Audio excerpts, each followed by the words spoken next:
So again, welcome back. Class 12th, chapter population, book India, People and Economy, part 2nd. Earlier in the part first, we discussed about distribution, density and growth. Now in second part, we will discuss about the composition of our population. So the first slide is there here of youthful population. What is youthful population? The adolescent's age, the youthful population comes from age 15 to 29 years, but the youthful population is from adolescent age is from 10 to 19 years. Here you see a figure that its contribution in our population majority is 20.9% according to the census of 2011. So it's a big share in our population and it is the future of our country also.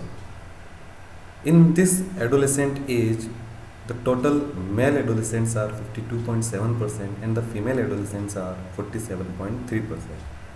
In this figure we can see that our sex ratio is coming to a good scenario by the year passes.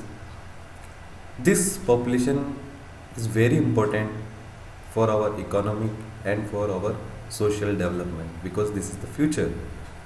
So here we need to pay special attention on this adolescent age because in this age there are several problems and also there are some challenges for society.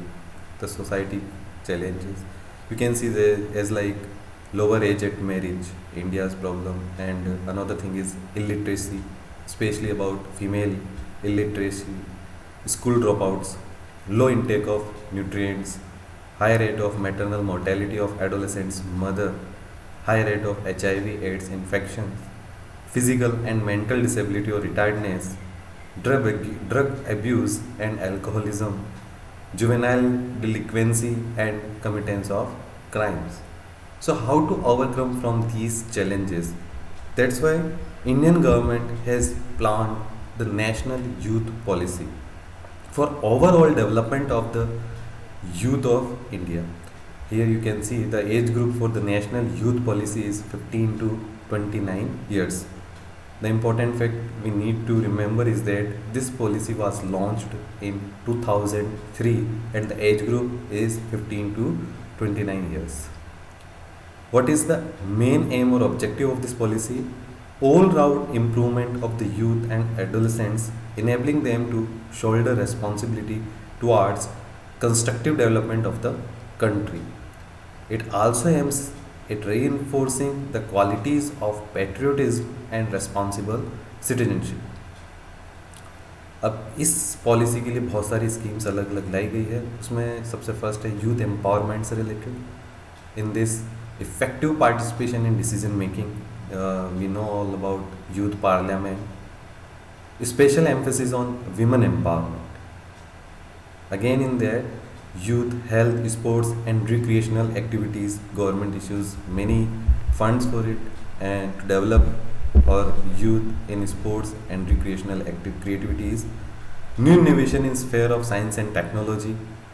There are many several programs running for this policy. So come back to the topic population composition. What is the population composition and why we need to study it? Population composition is analysis of age and sex, place of residence, tribes, language, religion, marital status, literacy and education, and occupational characteristics. How our population is composited? How many people are living in rural areas, how many living in urban areas, what they speak, which language they used to speak, what religions they profess, and working, what are their economic activities. So we need to discuss all those things for better understanding because we need to frame many policies for the development of society. So this composition is a major role, plays a major role in the all government policies. So first composition we see the rural urban composition. The urban composition indicates all the social and economic characteristics of our population. India has 6,40,867 villages. Majority Indians lives in the villages. Our 68.8% population lives in village. It's a very big population. Only 31.16% lives in urban areas. And also the distribution of rural population is not uniform throughout the country. There are several states where urban population is higher, and there are many states where rural population is higher. If we see the highest percentage of rural population in which state, answer will be Himachal Pradesh. The 89.97% of population reside in rural areas. After that, we look which state contains the most urban population proportion, that is Goa, 62.17%. It is according to the percentage. If we need to discuss about the number of people, then Bihar state has the highest number of rural population. Goa and Maharashtra have only little over half of their total population residing in villages. In Maharashtra also, maximum people lives in urban areas. The proportion of urban population in India is quite low, but it is showing a much faster rate of growth over the decades. It is important. If we see the census data from past decades, so it continuously showing that our villages population sphere is continuously in declining, and urbanization, we can say urban populations share in our total composition is increasing every year. And the reason beside is that we know the economic development and improvement in health and hygienic conditions. After that, there is another composition is based on linguistic composition, language basis. ग्रेरिसन सर्वे जो language का हुआ था 1921 में, according to that 1903 से 1928 में Grierson survey, according to that there are 179 language and 544 dialects spoken out throughout the country. There are 22 scheduled languages. Scheduled languages are those languages which are enlisted in our constitution. So 22 languages are listed as scheduled languages. Basically, if we classify all Indian languages, then we found that there are 4 language families. It is Austric, Dravidian, Sino-Tibetan and Indo-European. The most prominent language which used by our population is Indo-European. 73% of our majority used to speak Indo-European languages. Also, there are sub-families of these languages which are in different states. We can classify according to it. So, if we take Austric, there are 2 sub-families, Austro-Asiatic and Austronesian. Austro-Asiatic also have the 2 branches, Mon-Khmer and Munda. Mon-Khmer branch is used to in Meghalaya and Nicobar Islands, and others and Munda branch is used in West Bengal, Bihar, Odisha, Assam, Madhya Pradesh and Maharashtra state. Austronesian is used outside India. Another language family is Dravidian family. Dravid south Indian का जो area हमारा वहाँ use की जाने वाली है. Almost India की 20% population इस फैमिली की लैंग्वेज को यूज़ करती है. Dravidian language also have 3 branches, south Dravidian branches, central Dravidian branches and north Dravidian branches. South Dravidian branch is used in Tamil Nadu, Karnataka, Kerala. The area under central Dravidian are Andhra Pradesh, MP, Odisha, Maharashtra. In North Dravidian, Bihar, Odisha, West Bengal, Madhya Pradesh. You can see there are many states which have different kind of families, because the peoples in different areas of states used to the different language. हमारे यहाँ पे कहा भी जाता है कि 4 कोस पर बदले पानी, कोस कोस पर बदले पानी और 4 कोस पर बदले वाणी। इंडिया की सबसे बड़ी स्पेशलिटी ये है कि यहाँ पर थोड़ी थोड़ी दूर के अंदर लैंग्वेज जो है वो बदल जाती है, बोलने का तरीका, बोली की भाषा जो है वो बदल जाती है। इसलिए आपको एक स्टेट के अंदर में भी अलग अलग फैमिलीज़ की लैंग्वेज यूज़ करते हुए लोग मिल जाएंगे। Third number, if we take the Sino-Tibetan, so Sino-Tibetan is also classified into two sub-families, Tibeto-Myanmari and Simese Chinese. Tibeto-Myanmari used in our Himalayan areas, the Tibet area enclosed near about Tibet Plateau. So these states are Jammu Kashmir, Himachal Pradesh and Sikkim. In North Assam of area, Arunachal Pradesh, there is another kind of dialects and languages. Near area about Myanmar border, the Assam, Nagaland, Manipur, Mizoram, Tripura and Meghalaya, they also have a different language family. So mostly used Indian language families is Indo-European and its subfamily is Indo-Aryan. So Indo-Aryan have three branches: Iranian, Dardic and Indo-Aryan. Iranian portion of Indo-European language used in outside India. Actually, these areas now not in the Indian political map. Dardic is mostly used in Kashmir state, and Indo-Aryan languages it is used in Jammu Kashmir, Punjab, Himachal Pradesh, UP, Rajasthan, Haryana, MP, Bihar, Odisha, West Bengal, Assam, Gujarat, Maharashtra and Goa. So mostly used family of language in India is Indo-European. It is very important to remember. Next, we will see the composition on the basis of religion. If we take the religious basis of composition, here we can see that these population, it's 82.76. It is not percentage. It's population 82 crore 76 lakh approximately. So Hindus total population contains 82.76 crores, 82 crore 76 lakhs. It shares a majority part in religion.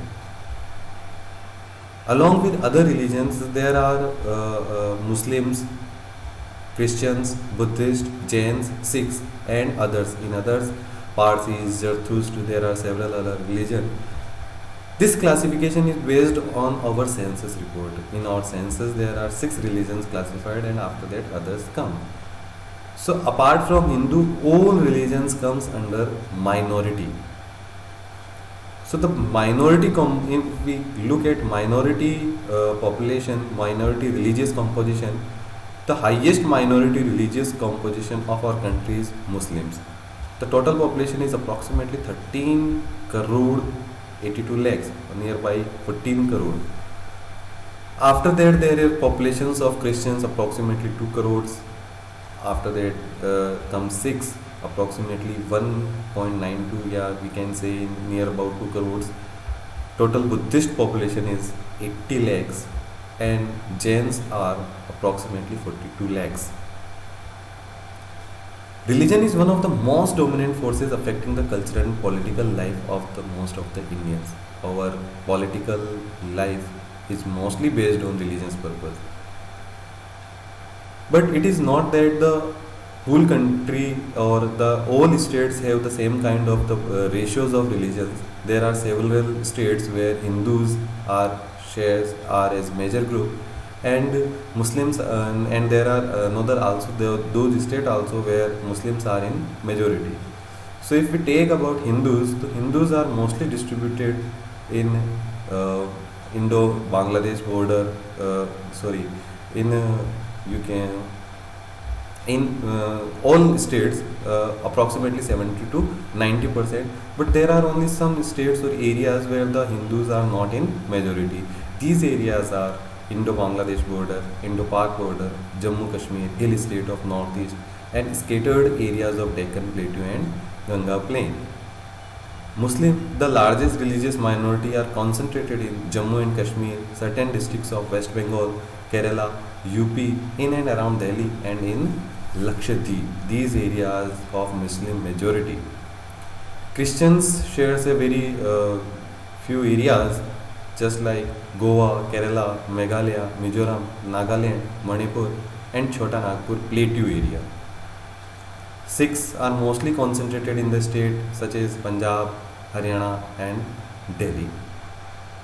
Jains have major concentration in the urban areas of Rajasthan, Gujarat and Maharashtra, and Buddhists are mostly concentrated in Maharashtra, Sikkim, Arunachal Pradesh, Ladakh, Tripura and Lahul Spiti in Himachal Pradesh. Remember these areas, Ladakh and Lahul and Spiti of Himachal Pradesh. It's Buddhist, there are several monasteries of Buddhist, so we need to remember it. So this one was the religious composition. The another composition comes under this topic is the composition on the basis of working population. So first we will discuss what is a working population. According to our census, their census reports which they take, they classify workers into three parts: main workers, marginal workers and non-workers. The main workers are those persons who works for at least 183 days, or you can say approximately 6 months in a year. Marginal workers are those workers which works less than 183 days. 183 days से पूरे साल में कम करने वाला आदमी marginal worker में आता है. And non-worker are the persons who is not involved in any kind of economic activity. If we look at the share, the proportion of workers in our economy is only 39.8%, or we can say approximately 60% of our population is dependent on 39.8% population. So it's a big proportion. Just think about it, that why only 39.8% are workers and 60% are dependent. Because in this 60%, our adolescent age groups and our retired pupils, old age group more than 60 comes. So only 39.8% are making survival of the 100% proportion. There are three kinds of economic activities: primary activities, secondary activities and tertiary activities. If we see the proportion of working populations, so approximately 54.6% of total workers are engaged in primary activities. If we look at the male female numbers, approximately 16 crore 54 lakh 47,075 male workers are under primary activities, and approximately 9 crore, you can say near about 10 crore females are engaged in primary activities. So biggest proportion of economic activities in India is of primary activities. Most of the people are engaged in primary activities. After primary activities, the another big share is of tertiary activities, or you can say in service sector many people are employed. But if we look at the secondary sector or manufacturing, infrastructure, these activity, only 3.8% of total workers are engaged in these kind of activity. So these are less amount in India. The manufacturing sector is not as per other countries. But if we say if we look about figure of male and female ratios, so the male and female ratios, female workers in the all three kind of activities, females are mostly engaged in primary activities. Tertiary sector is also showing an increment from past few decades. Secondary sector have equivalent male and female approximately numbers. If we look at census report, they classify occupational categories in 4 parts. One is cultivators, another is agricultural laborers, third household industrial workers, and last one is about other workers. What is the difference between cultivators and agricultural laborers? Cultivators are those who have their own farmland, and agricultural laborers are those who don't have any farm of their own. Now we just discuss about our working population. So already we discussed it, that the majority of proportions of workers, proportion of workers of men and marginal are just only 39.8%. A larger proportion of dependent population. In India scenario, maximum population is dependent. In India, the work participation rates tend to be higher in the areas of lower level of economic development. If we choose the states where the economic development is not at par as the other states, yeah, which they are lag behind states, in lag behind states, we will found that the work participation is very high. Peoples are working more there. Many population is engaged in the works because their economic level is low. So all family members need to do work or their participation remains high. Large proportion of primary sector we already discussed about it. Male workers outnumbers female workers. In India, the male workers are much higher than the female workers. Female workers number is relatively high in only in primary sector. The proportion of workers in agriculture sector in India has shown a decline over the last few decades. This is very important. Earlier, what happens? The maximum of the population was engaged just only in agricultural activities. But from the last few decades, the population is moving towards secondary sector and tertiary sector, and especially in the tertiary sector, our service sector booms excellently in last few decades. The states which shares maximum number of cultivators you already know that the persons who have their own farmland. So Himachal Pradesh and Nagaland, these are the areas where cultivators are very high. Maximum industrial workers are from another states just like UP, Bihar, and the working population also have their distribution in those areas where the industries are there. So the migration kind of thing just happens. If you see at the state like Maharashtra, where the highest in migration is there, UP and Bihar, where the out migration is higher. So people migrate from these states to Maharashtra for job opportunities in service sector, yeah, in tertiary sector or in secondary sector. In India, there are many another thing also there is the spatial variation of work participation rate in different sectors in the country is very wide.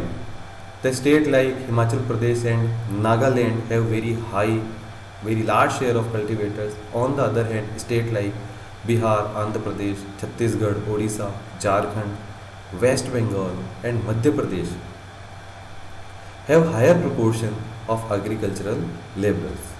The highly urbanized areas like Delhi, Chandigarh and Puducherry have a very large proportion of workers being engaged in other services.